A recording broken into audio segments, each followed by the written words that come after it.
উনি high standard scientific এডুকেশনের কথা বলেছেন।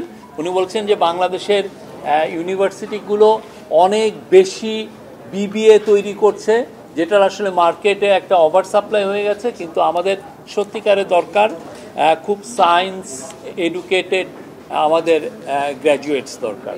বাংলাদেশ ব্যাংকের গভর্নর বলেছেন যে এনপিএল নন পারফর্মিং লোন নিয়ে আপনারা জানেন যে বেশ কথা হচ্ছে যে অনেক এখন নন পারফর্মিং লোনের মাত্রা হচ্ছে এখন 24%-এর মতো, এবং এটা আমাদের অনেক এই পুরো কারণটা হচ্ছে যে শেখ হাসিনার আমলে যেই ধরনের লার্জ স্কেলে চুরি হয়েছে এবং পুরো ব্যাংকগুলোকে যেভাবে খালি করে দেওয়া হয়েছে, সেই কারণে এটা এনপিএল বেড়েছে।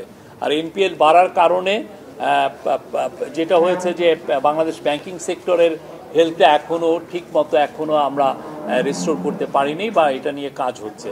তো উনি বলেছেন যে কিছু কিছু ক্ষেত্রে অলরেডি আমরা আশাতীত সাফল্য পেয়েছি। রিজার্ভের পরিমাণ এখন 5 মাসের আমাদের ইম্পোর্টের সমান রিজার্ভ আছে। ইনফ্লেশন 12.5 থেকে 8.3 নেমে এসেছে। আর গত 1-2 মাসে রিজার্ভ ইনফ্লেশনটা আসলে 7%-এ নেমে আসতো, কিন্তু নেমে আসতে পারেনি।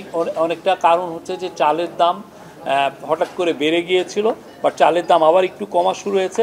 আমরা আশা করছি যে ইনফ্লেশন সামনের দিনগুলোতে আরও কমবে।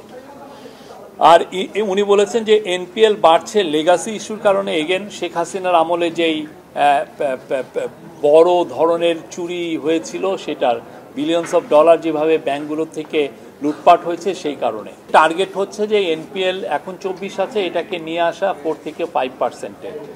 আর উনি বলেছেন যে ইসলামী ব্যাংকগুলোকে 5টি একীভূত হচ্ছে, আর 9টি NBFI non banking financial institution, যেগুলোকে অনেকে লিজিং কোম্পানি বলেন, তাদেরকে অবসায়ন করা হবে। অবসায়ন তো আপনারা জানেন। আর উনি বলছেন যে স্টার্ট আপের জন্য 900 কোটি টাকার একটা ব্যাংকগুলোর থেকে 900 কোটি টাকার ভেঞ্চার ক্যাপিটাল তৈরি করা হচ্ছে, এবং সেখানে বাংলাদেশ ব্যাংকও আরও 600 কোটি টাকা দিবে।